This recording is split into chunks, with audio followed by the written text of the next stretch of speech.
My name is Yoon Kim. I'm a grade 12 student at Earl Haig Secondary School. Recently, I got admitted to UFT Math, TMU Math, and McMaster Math for my 3 programs. For my top 6 for the U courses, especially because I got in for early admission, I had 3 of my grade 11 courses and 3 of my grade 12 courses. Starting off with grade 11 functions, which was 95, grade 11 physics, which was 93, and then grade 11 band, which was also 95. For my grade 12 courses, I had advanced functions 95 and physics 93, and also English was a 93. And right now I have a 99 in calculus as well. Up until grade 10, I never really studied, or I didn't have any passion for math or any subjects except for gym and physical education. Besides that, I was never really a studying guy. In grade 10, when I entered grade 10, I had this teacher named Mr. Wu. He was a great teacher, and the way he taught just made me really passionate about math. In the same time period, I also watched a movie called Interstellar by Christopher Nolan's movie about space, astronomy, astrophysics, math, and that really got me hooked onto mathematics, and especially aerospace engineering, astrophysics, all that stuff. That's why I originally wanted to go to astrophysics, but then I switched my career path to mathematics, pure math in UFT. From that point on, I started to focus more on my academics, and I started to enjoy what I was doing in class, which was pretty surprising for me. I continued doing my best in all my classes throughout grade 11 and grade 12, and I ended up with the final average of 95 in grade 12. So that's how my average went from a 70 to 95. Before I decided on mathematics for my program, I was planning to go to engineering in most of the universities, so I took chemistry in grade 11, but I did pretty bad on it, so I realized chemistry wasn't it for me, and I kept physics and I needed it for mathematical and physical sciences, so I just went into math. I kind of just adjusted my way into this certain specific path. What I'm expecting at mathematical and physical sciences at UFT is I feel like it'd be really tough. Even though I already know like most of the curriculum, I feel like the workload is going to be really packed, and I feel like there's going to be so much work every day, but I'm ready for it. I'm ready to take on anything that will appear. When I finish my undergraduate, I'm planning to do my master's in math as well, hopefully a PhD in math as well. Mainly, I just want to become a professor for now.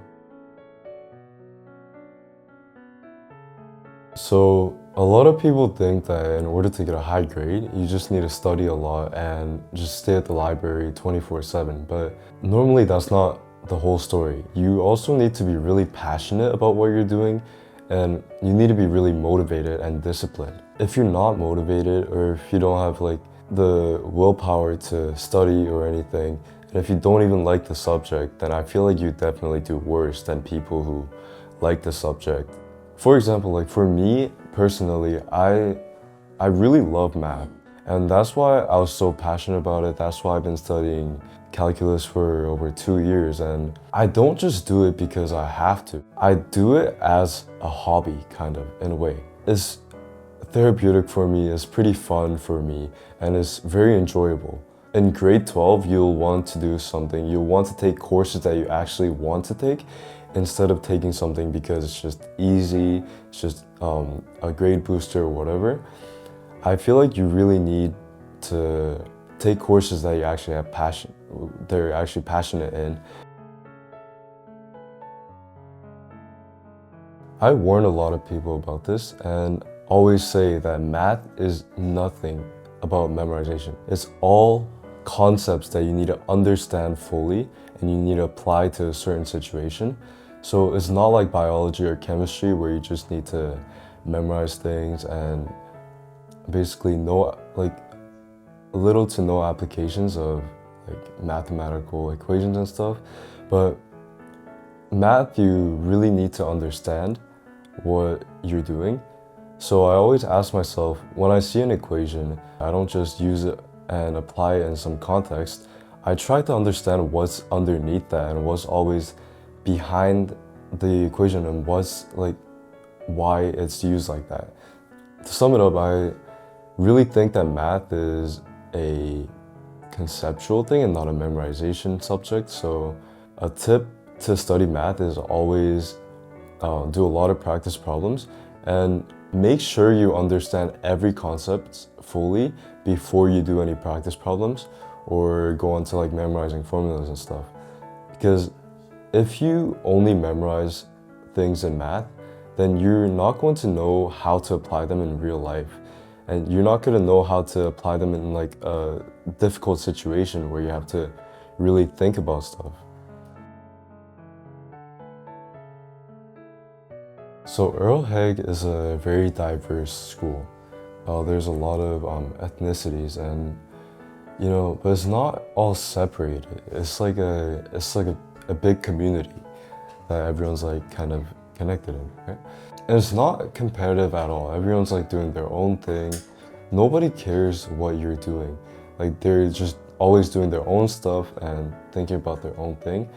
And I feel like that's a good thing, because you don't have to worry about what other people think about you, because everyone's so diverse. There's no like one single specific norm that you have to follow.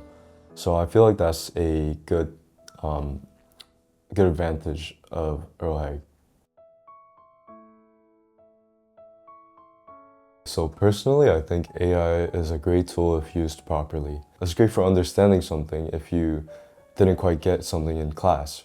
And it's good to review, package for like tests and stuff, but if you get too comfortable with it, especially in English, like writing essays and stuff, if you just completely AI generate it and just hand that in, that has no originality. You're losing creativity by doing that, and I strongly advise not to do that for English, because I feel like AI is taking away a lot of creativity for people, and not just English by itself, but with everything else in general too. Like if used right, it can definitely be a great tool, but you have to have a specific boundary, like a line that you cannot cross. An advice that I give to newcoming students to high school, first of all, you should really pay attention in class. Even if you don't like the subject, you might learn something new, and you might get passionate about something that you never even thought of. Another thing is that you should always review everything before your test thoroughly and make sure you understand the concepts, especially for math. Make sure you understand the concept, make sure you know how to apply it, and yeah, just watch for deadlines for assignments and stuff, and don't skip classes.